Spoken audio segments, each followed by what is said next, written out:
Devil on the Cross, penned in 1980 in Kikuyu and self-translated by the renowned Ngugi wa Thiong'o, is a literary gem. The original title is Caitaani mũtharaba-Inĩ. It joined the prestigious African Writers series in 1982. This novel isn't just a tapestry of literary styles and themes, it's a bold political statement, questioning the influence of global cash and culture in Kenya. The narrative begins with the storyteller reluctantly sharing a sorrowful and potentially disgraceful tale from the village of Ilmarog. In the second chapter, we meet the protagonist, Jacinta Waringa, at her breaking point. After an affair with the rich old man of Ngũgĩ leaves her pregnant and abandoned, Waringa has her child and returns to secretarial school. She secures a job at Champion Construction, but soon faces sexual advances from her boss, Kihara, leading to her resignation.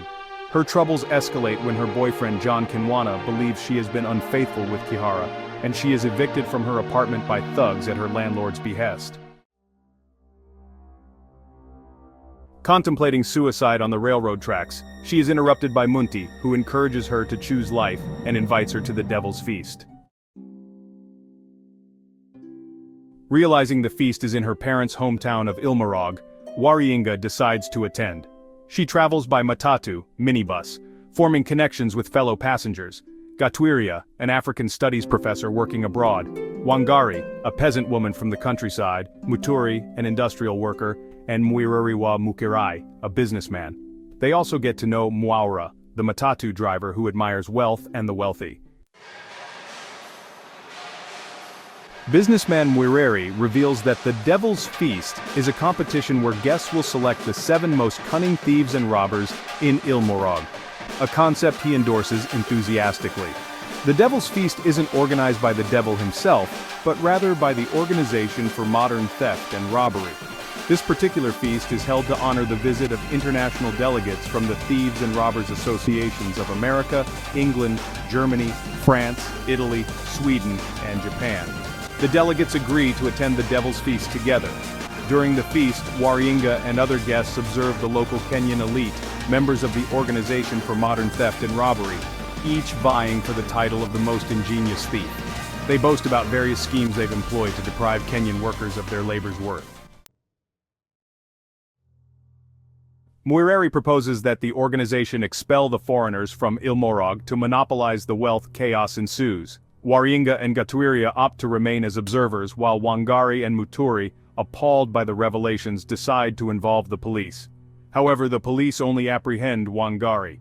Muturi incites a mob of local workers, students, intellectuals, and peasants to march on the cave where the feast is held. They disrupt the event, but the organization members and their foreign guests manage to escape. 2 years later, Waringa is engaged to Gatwiria. After extensive and costly training, she has realized her dream of becoming an engineer in a garage. Concurrently, Gatwiria completes his musical composition celebrating Kenyan history. Waringa's former boss, Kihara, backed by businessmen from America, Germany, and Japan, acquires the garage where Waringa is employed, planning to demolish it to build a tourist hotel. Gatwiria introduces Waringa to his parents. In a dramatic turn of events, she uncovers that Gatwiria's father is the wealthy elder who abandoned her during her pregnancy. Finally reaching her breaking point, Waringa takes drastic action.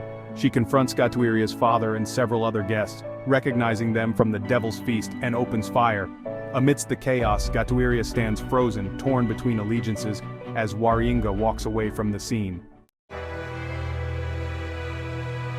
The main characters include Jacinta Waringa, the protagonist who grapples with the aftermath of Kenyan independence. She descends into a suicidal depression during the book's rising action. However, just as she is about to end her life, she is interrupted and taken on a revealing, albeit agonizing, journey of self-discovery. Munti, the enigmatic individual who intervenes and prevents Jacinta from committing suicide. He extends an invitation to her to join a gathering known as the Devil's Feast.